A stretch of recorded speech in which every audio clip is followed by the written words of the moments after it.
Hi, everyone. My name is Brian Bellamy, and I am going to be speaking with you today about finance budgeting and fundraising for First Tech teams and FRC teams, and hoping that I can give you some resources that can help you along the way. On this very first slide here, you'll see a QR code that you can scan that'll take you to a Google Drive folder that I've set up with some resources. If you see anything along the way that you want further information on that you want me to drop in there, please leave a note in the chat or a question, and I'll see about addressing that for you. At the end here, we're going to take some questions. I've got a few team members here with me. Guys, you want to jump in real quick? I'm their coach, Brian Bellamy. This is Brady, and this is Justin, and this is Bria. And Bria is a veteran, and these are two of my new members. So unfortunately, the two fellows that we're going to present today had some conflicts come up, and so we've all rehearsed and taken over for them. So, all right, guys. Okay, so let's get started with why we have this particular presentation and why fundraising matters. And of course, if you're a veteran team, that you know that over the time your team develops, that you start building more and more complex robots, you start needing more and more money, you want to do more and more outreach, and as a result, that takes having money in order to do those things. And so the first reason why you do fundraising is for sustainability of your team and for development. Also, we have learned as we have developed the past few years and started doing more outreach, we're doing programs at the elementary schools and at the middle schools in which we're wanting to buy kits and do hands-on activities with the students. And so as we do those things, it eats into our own budget. So we also recognize that good fundraising matters because it creates opportunities for our team outside of just the robot and the competition. And lastly, we have also found that fundraising in and of itself helps connect us with our community and build more awareness. So to give you an overview of some of the ways in which we have found that we can raise money and we want to share with you is through having local events. One of our key events has been visiting civic clubs and connecting with them. Also directly reaching out to business and connecting with businesses through our community, and starting that with asking for mentorship and showing them what we're doing. And then lastly, a great idea that we've stumbled upon, it has been crowdfunding as well. And you'll see some more ideas as we go through this. This was just to give you an overview and a taste of what we're going to look at there. Let's look at these crowdfunding tools real quick. So we have not used any of these per se. What we did find in our research for this season, though, is that other teams were meeting some of their fundraising goals using all of these particular techniques, which surprised me that I had not thought before about using a Kickstarter as a way of funding a team. But we did see where some teams had set up Kickstarters for their particular bot or a particular project that they were working on. And that seemed like a great idea and a good way to go. So we want to share this slide with you because it's something that if you have people on your team who specialize in social media or photography or videography, then this would be a good place to plug them in to doing some outreach and really developing something special for your team through crowdfunding tools. Another option that we have found to be wonderful is grants. And these are the specific opportunities that Georgia First and First Organization has lined up, as well as opportunities that you may not even find on their website. So I want to tell you a story about how we found out about the Gene Haas Foundation grant. So up until 3 or 4 years ago, we had relied solely on going to small businesses in the community, some large businesses, and asking them for $100 or $200 at a time. And we would raise maybe $500 to $1,000 a year. Usually those things came through networking. And all of a sudden, a couple of years ago, I get one of my team members comes to me and she says, "Oh, by the way, we're going to be receiving a check for $2,500 here in the next few weeks." And I said, "What? How did that happen? And she explained to me that she had taken the initiative as a team member to research grant opportunities and found this Gene Haas Foundation grant.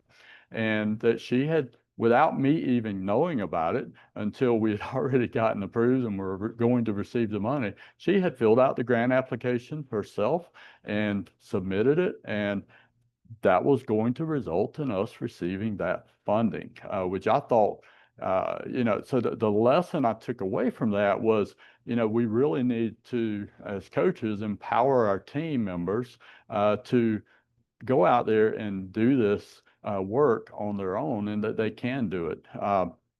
And that was a really powerful lesson for me to see that she had done that. Unfortunately, she graduated last year. So, but before she graduated this past spring, again, without letting me know what she was working on, she filled out a grant application with our local Publix grocery store. And through their national organization, they fund local charities and school things through their local stores. And she filled this out, and just this 2 weeks ago, we received a $600 grant from Publix. And so these are some of the things that are out there that you can do. So I've put together on that QR code I showed you at tccchs.org/fun. I've put together a list of resources for you, and at the bottom of it, you'll find all kinds of grant opportunities. And I've included that one as well as the ones you see on the screen here. So, do you want to jump in, Justin? Okay. Okay. So I wanted to talk for a moment about some of the fundraising lessons that we have learned recently, especially this past season. So something happened this past season that was amazing and special for our teams, and that was, we run 3 teams, which triples our cost in some categories. And one of the things that happened was this past spring, we had 2 teams qualify for the FIRST championships in Houston, Texas. And we have students who can't always afford to, pay for a week of food and things like that. And so we ran the numbers and came up with what it was going to cost us as a team to cover all of our meals for this entire week that we would be in Houston. And as we did that, we came up with a figure of about $4,000. And so we set about creating that budget in a way that we could present to potential donors and sponsors. And within 30 days, with that sense of urgency and putting together a clear plan of communication and a proposal, and going out and getting our community involved, we were able to raise that $4,000 to cover all of those meals and expenses. So, we reflected on that, and the team put this slide together, and they reflected on it, and they thought about, what worked, what made this successful. And what they came up with was this sense of urgency they had. They're putting together very clear communication, marketing flyers, and a presentation to take out and present to civic clubs, and going out and canvassing and talking to the community about what they had accomplished. And so those things seem to really excite the community and make them want to get involved and support them. And they thought back to what they had done in the past when they did not have as much traction with folks. And they felt like it was because they were being vague and they weren't really stating clearly, what was exciting about what they have going on and their goals for what they wanted to accomplish, and kind of waiting around and not really doing the work and getting the job done. So those are some lessons that we learned during that brief 30-day time period leading up to the FIRST championships. So what are some things to avoid? What we're working on right now after this success and trying to build on that is not relying on just getting the Gene Haas grant, for instance, each year. We don't know, you don't know for sure that you'll get that as a team, of course. And so we don't want to rely on that. We want to diversify our efforts. We realize that there are community members out there who are willing to support us. And one of the things we're really looking to do is build sponsors who know that we support them through things we do, T-shirts, putting them on our pits and having them come and see our prototypes and things like that. And then they, in turn, want to support us and having that become an ongoing, impactful relationship. So not relying on one fundraiser. And then not having clarity about, what our budget is and what our ask is and what specifically, we're trying to accomplish as a team.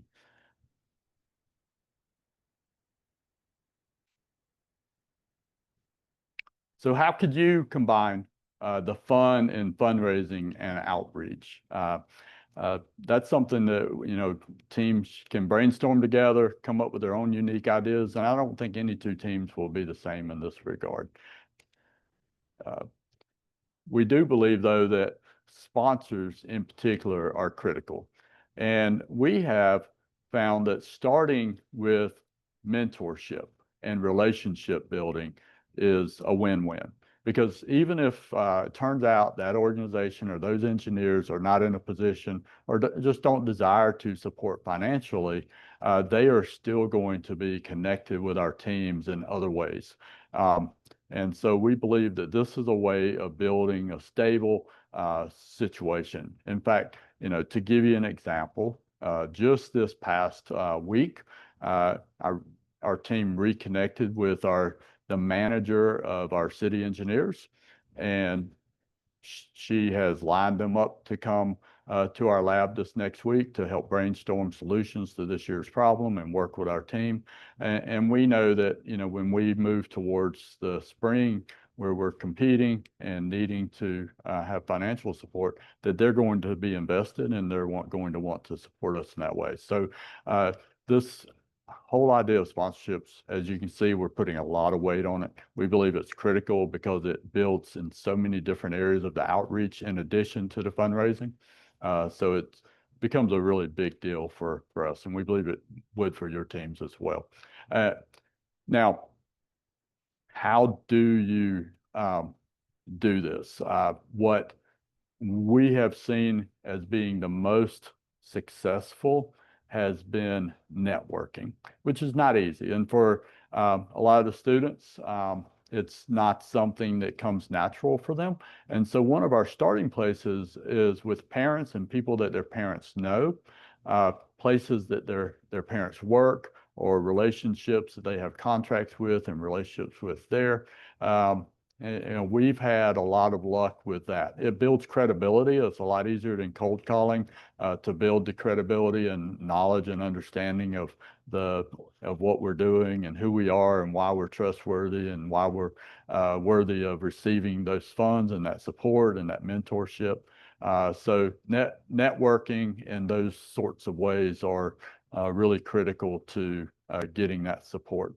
And again, we've built relationships now that are recurring, some of which have been going on for 5, 6, 7, 8 years with some of these mentors and places. And so that's extremely valuable.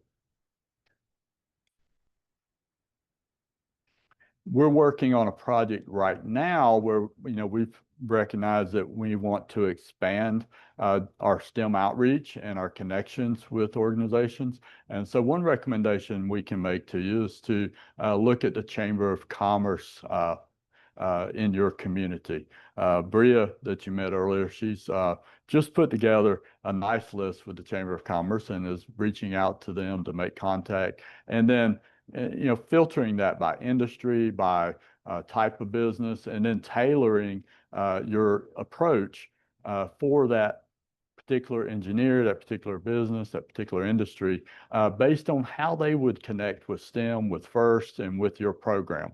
And again, not thinking of it simply from the standpoint of how much money can we get from them, but how can we connect with them in a way that's meaningful to both us and them as an organization.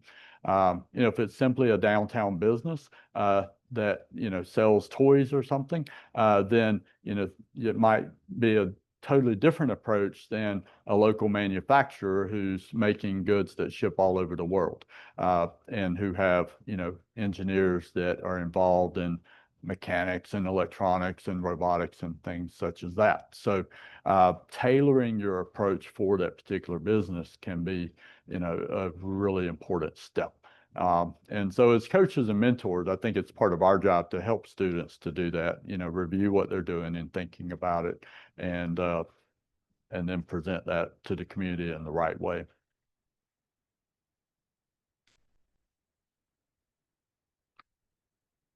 Okay, so this is an example of Bria's sponsorship request.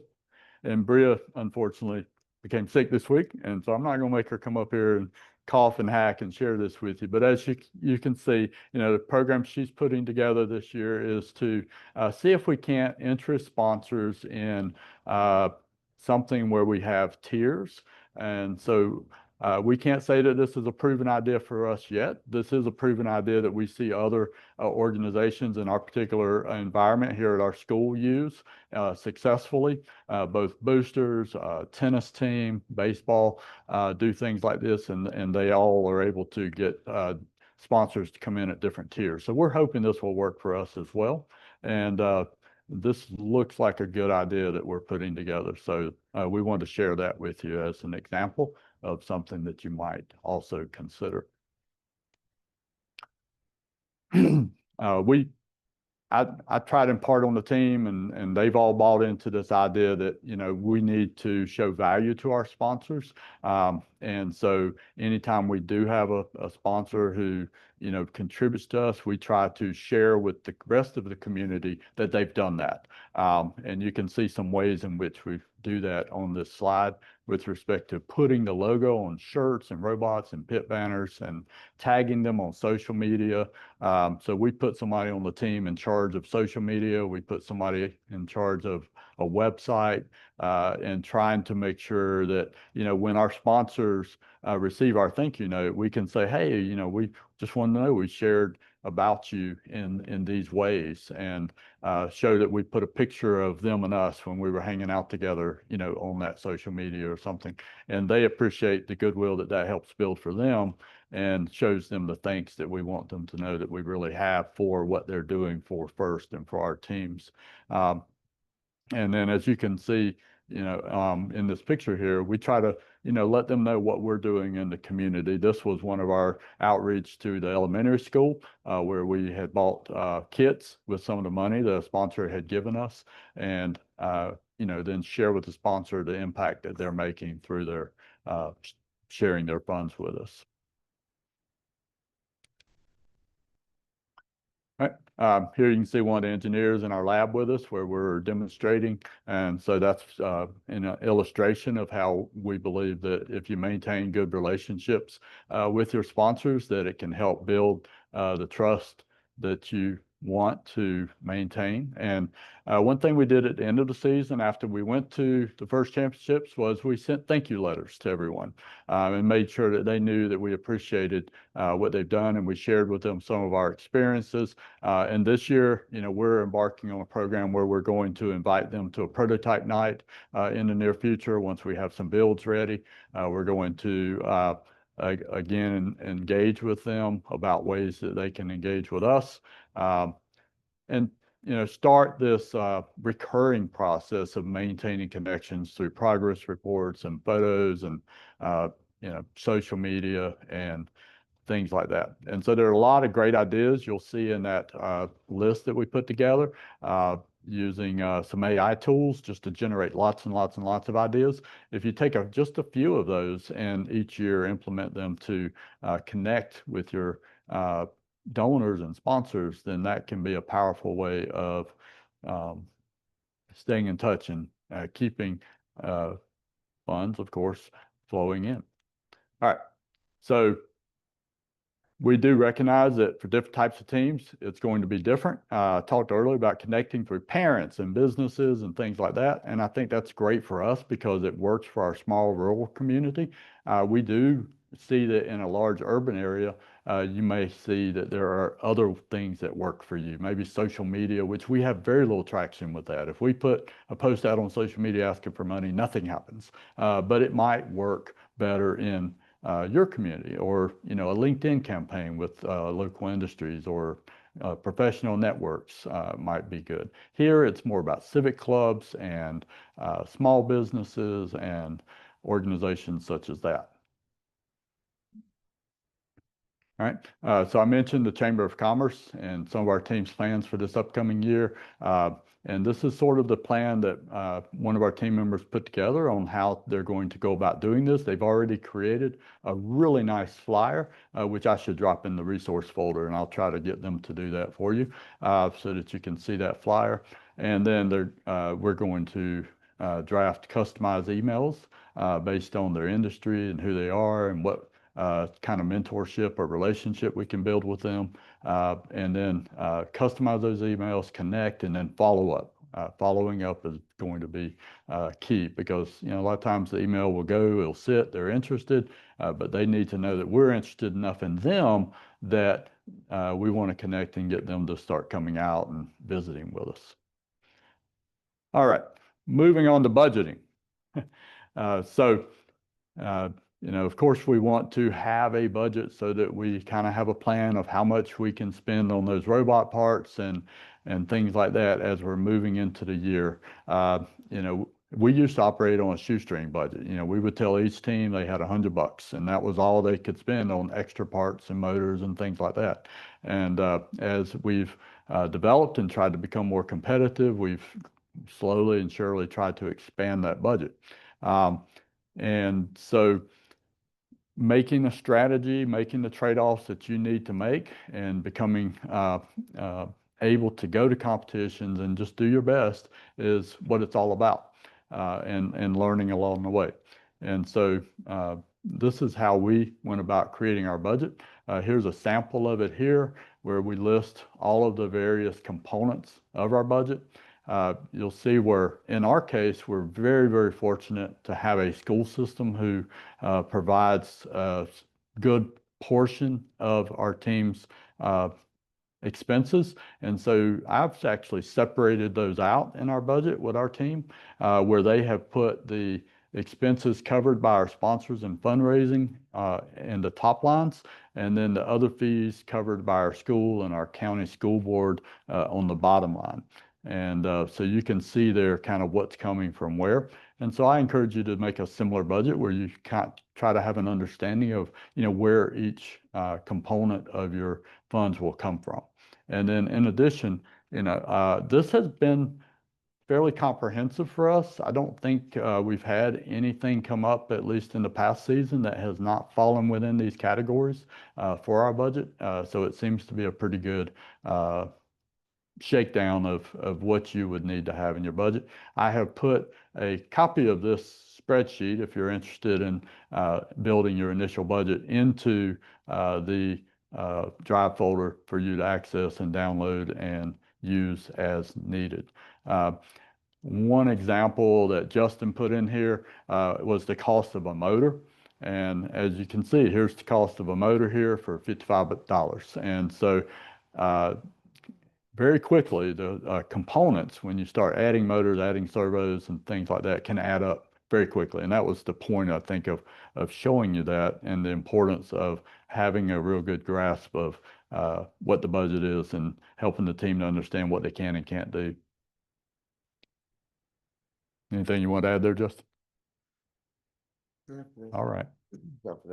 All right. So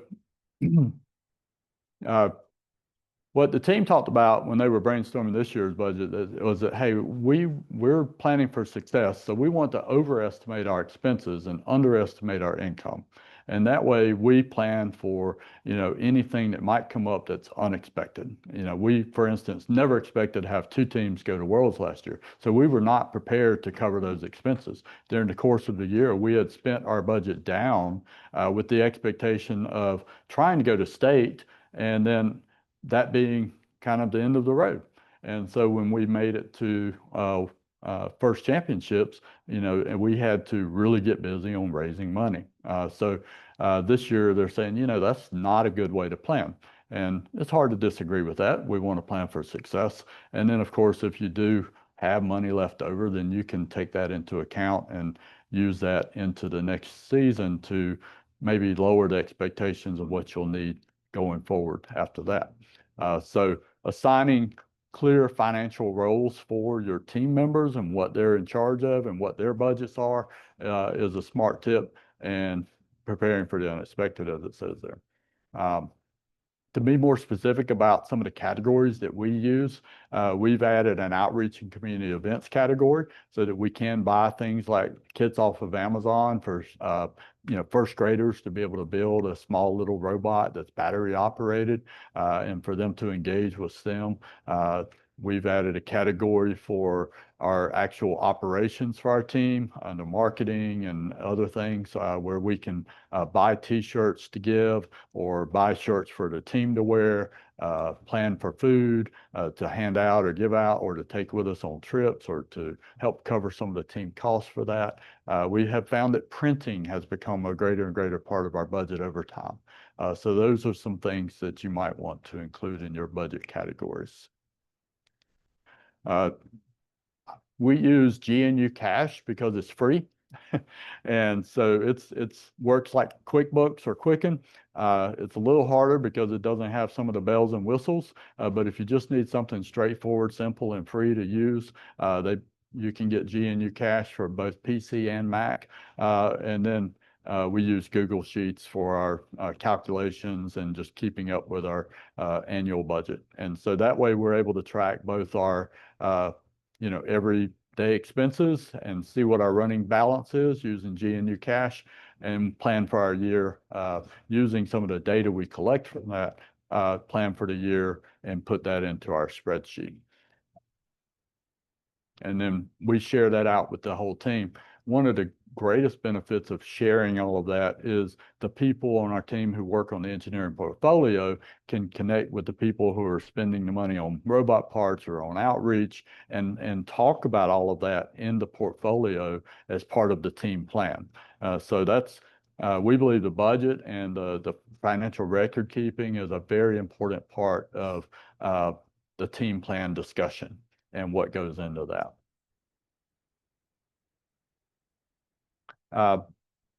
Another thing I think that really helped us this past spring by having this budget was that when we added in those items for the FIRST championships, it was able to clearly communicate with potential sponsors and donors, why we needed funds. And so it made it really easy for them to write a check knowing that they would be covering a certain portion of the overall need that we had.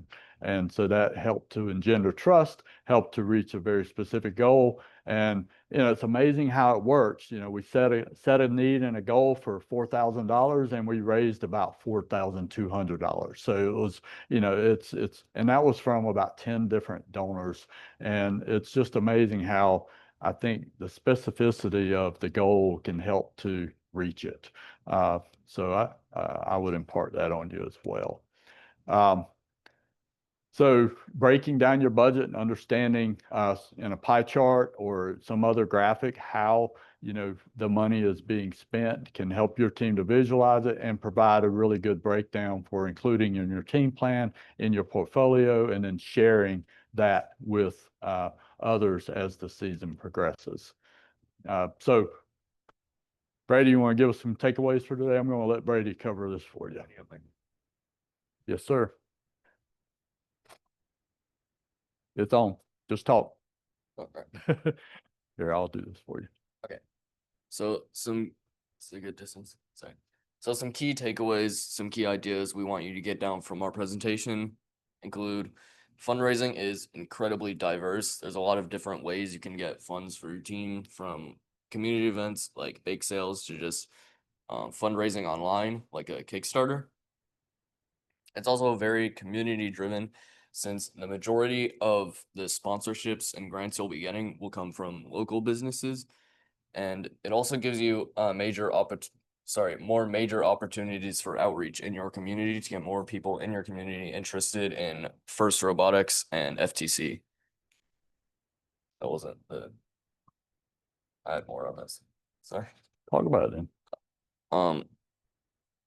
For sponsorships, relationships are very important for maintaining a stable sponsorship, and you can get a stable inflow of funding. And It provides you with more long-term value, which gives you more opportunities for outreach. It gives you more opportunities for like internships, mentorships, networking. Like, for example, if you get a sponsorship from maybe a technology related business, there might be a lot of employees there that will be available for mentorships for your team. It also, in terms of long-term value, it also just gives you a stable inflow of funding, as I was just talking about. For budgeting, planning is incredibly important. You need to know what your expenses are going to be and how much funding that you're going to have.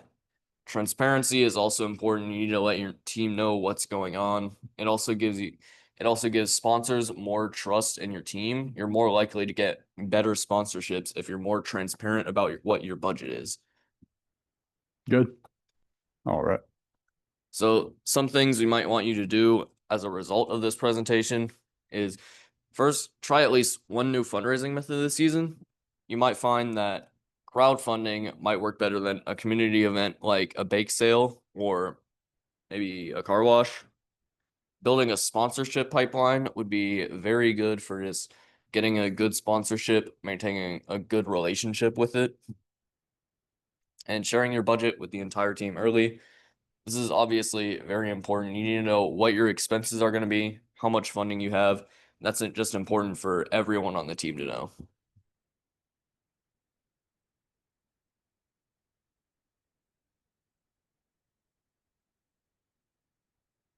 Okay, let's see if we have any questions here.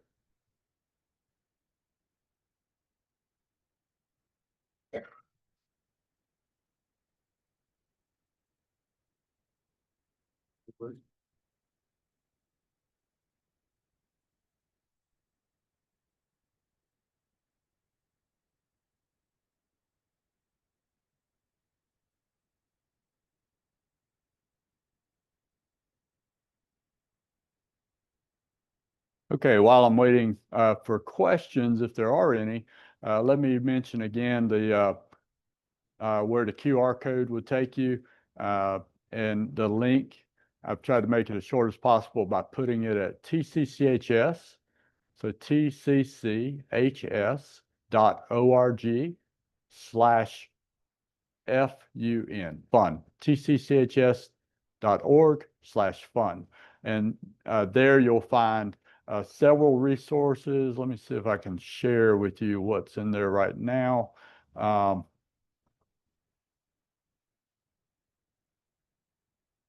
Yep, so you'll see what's in there right now are copy of our financial and mentor list from this past season. I thought about sharing that with you. You might see some ideas there of ways you could connect with your community and your folks that are around you. Also, a copy of the budget calculations that you saw in the slideshow there is there for you. And then I put together a list of all those grant opportunities with links. That's in the First Centric Fundraising, community events, etc. File, Google Doc. And then a copy of this presentation from today is in there as well. So those are some of the resources. And if you saw something else, feel free to reach out to me. My email address is bbellamy, B as in boy, ELLAMY at tcjackets.net. And I'll be happy to answer any questions after this or send you any resources that you saw or heard about or anything any need that you have there. All right, so let me stop that. All right, I see a question here maybe. What fundraising you wouldn't do? That's a great question. Hey guys, what fundraising would you not want to do? What fundraising would I not? What have we not liked? Come on in, Justin. Grab the mic there. A fundraising that I Your didn't camera, like. everybody. I'm trying to think. That's a weird one. I can't lie. One we have, I'll say one struggle we've had. This might answer the question in a roundabout way. We have a couple of major Fortune 500 companies that are in Thomasville. and we have found them to be difficult to raise money with. I think because maybe they get hit a lot or something along those lines. So what they're willing to do is give us in-kind donations, things like T-shirts with their brand on it. Flowers industry here locally, they will give us honey buns and things like that they have manufactured to take with us on trips, which is, great, and a great way to support us.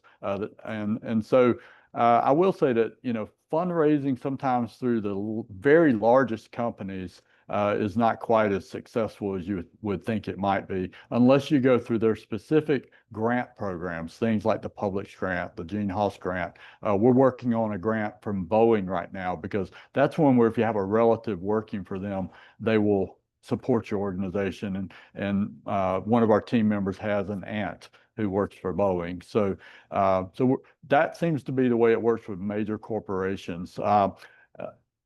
Justin, how would you like if I sent you around door to door asking you to knock on all the businesses' doors and ask them for money?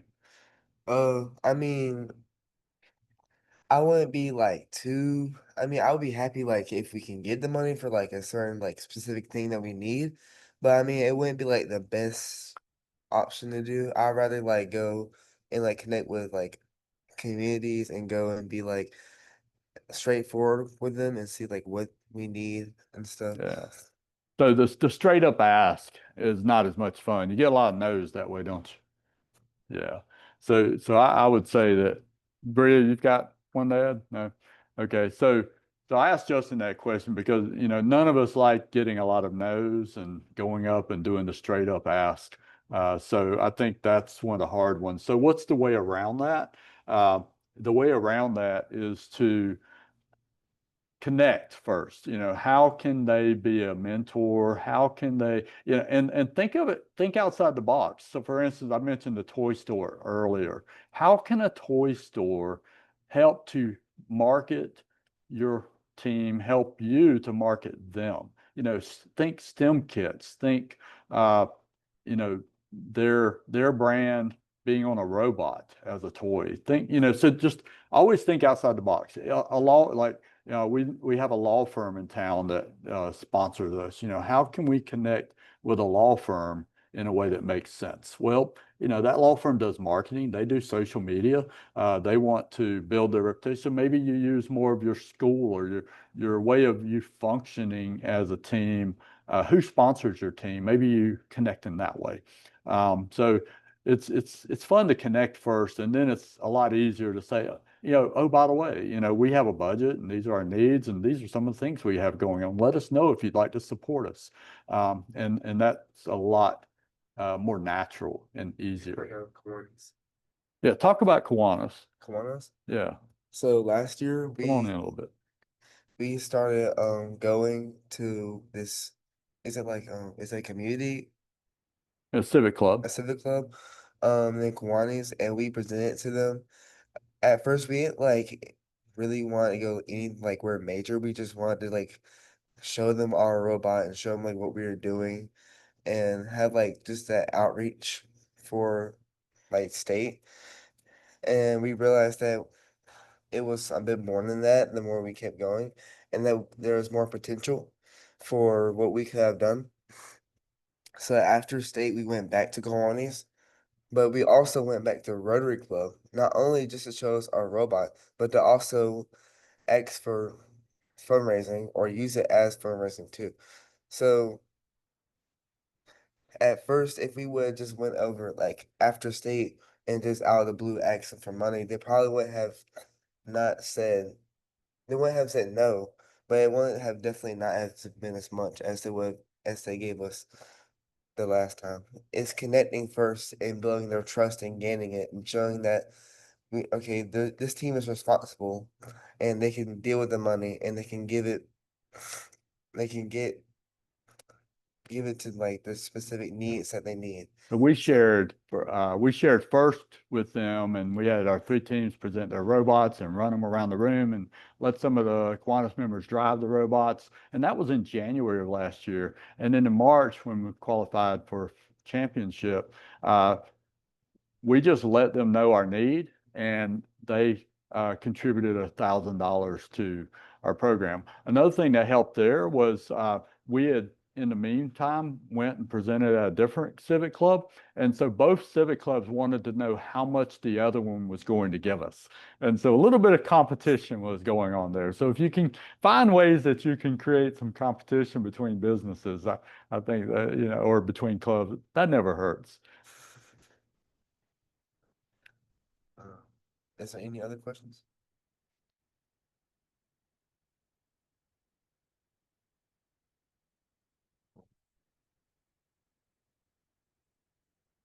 I did go ahead, since, you know, I shared that link to the resources. If anybody finds it doesn't work or something, please leave me a comment, and I'll make sure we fix that so that at the end of the day, it should work. So, Is there anything you want me to add? is there anything you want to add? Since we're waiting on any more questions, if there's anything you want to add, Justin, feel free. Brady, Bria. Anything you want to add? Brady? No?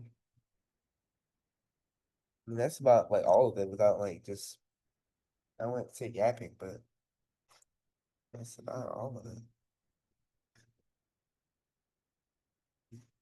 Well, we've got about 8 minutes left. I'm going to pull up our budget so we can see that in more detail here. And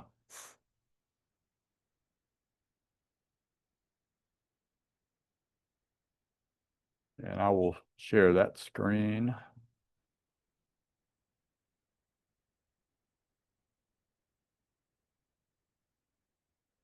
We'll talk about it a bit. Oh, let's see. What is the link again? Okay, the link is tcchs.org/FUN.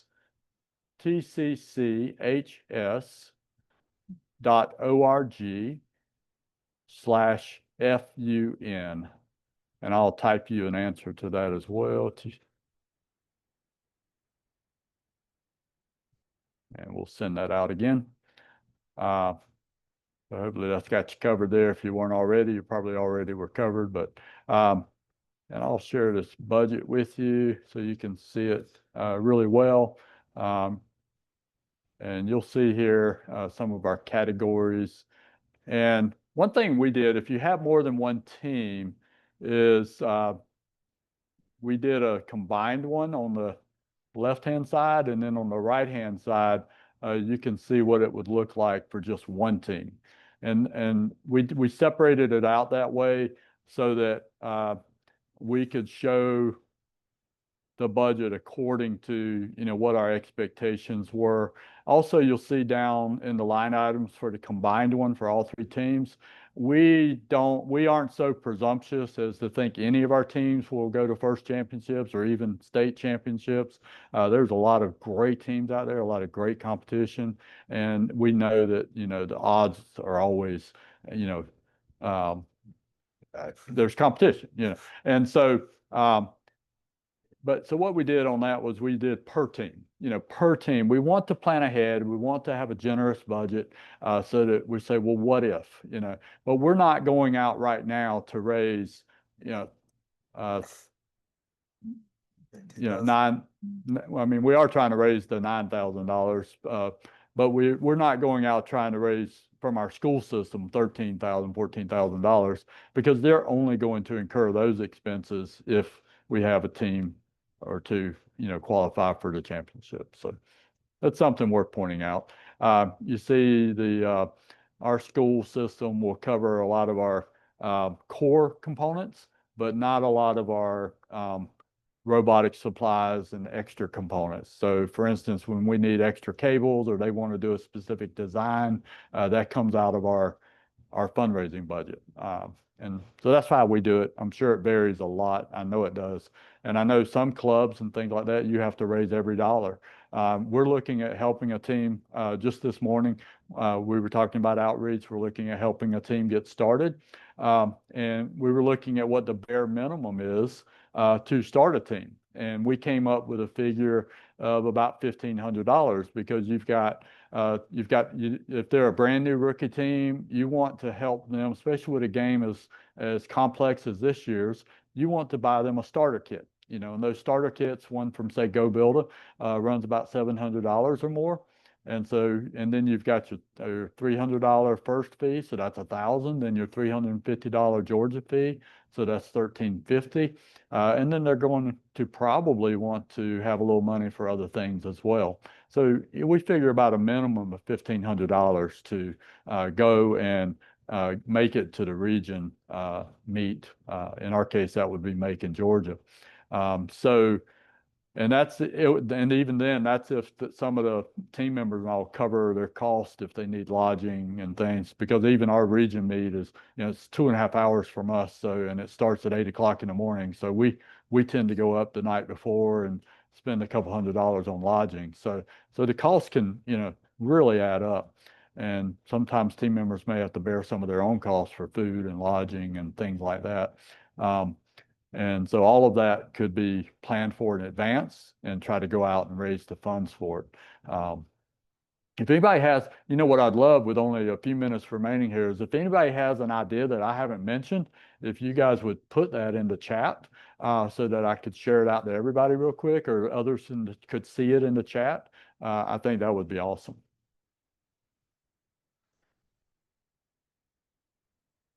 Is there anything I can add on about the budget? Like, You just got like, something you want to add? so can I add about like, You can add anything you want, Justin. okay, so Hold the about mic like, up, yeah. so about like the budget, you can see like what we did last year for like our team was the $4,000 up here, the $4,000. Was it the $4,000 for both teams, or was it just? Yeah, the 4,000 was for this student meals at First World Championships here for 2 teams. So it's 1,950 per team. So about $4,000 for both teams. I mean, this might actually like vary, but like depending on like how big your team might be. So like for our team, it's like a much smaller team compared to like some of the other teams. Like I remember last year there was like when we went to state, there was like a bunch of teams that had like a lot of people. So although this might like be relevant for like people that have like smaller teams, if you have bigger teams, it might be a little bit more. If you have like just like 2 or 3 people, it would be a lot less because you don't have to spend as much on like on lodging and on food and stuff like that. So Hey, Justin, we've got a question here. Where can I find engineering kits, specifically electrical? And Micah, I'm not sure if you're asking like to do an outreach, say like we've done with an elementary school. We bought those on Amazon. They're just small. They're about $8 to $10 a kit. We get maybe 20 and let students work in pairs. So that way we can serve 40 students at a time. If you're asking for engineering kits for our First Tech Challenge robots, where would they get those, Justin? there's a few options that you have. You have the Rev ones. You have So revrobotics.com. RevRobotics, you have GoBuilda.com, Go Builda. Builda is spelled BILDA. Go Builda. and our older one is Tetrix, which is usually cheaper. Made by Pitsco, PITSCO, Pitsco.com. And I'm trying to think, there's a 4th major vendor. If you look on the firstinspires.org website under FTC, you'll see, I think, all their approved vendors under there. Oh, kits for your students to practice on. That's an interesting question, Michael. So we got some kits from my classroom made by Rev. Rev Robotics builds an EDU kit, an educational kit. They're not cheap. They're about $1,000 or $1,200 for the kit, but they do come with an entire curriculum, and it helps students learn how to connect the robots, how to program the robots, and to build a basic robot. On the other hand, it's not going to be a robot that would perform very well with this year's game and form a foundation for that. So another answer would be to buy a starter kit and to practice on it. And all of the companies are providing detailed instructions on how to build those starter kits. All right, guys, I think that's our time. Is that right, Amber?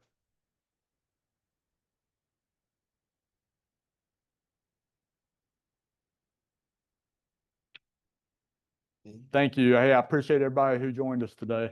Y'all take care.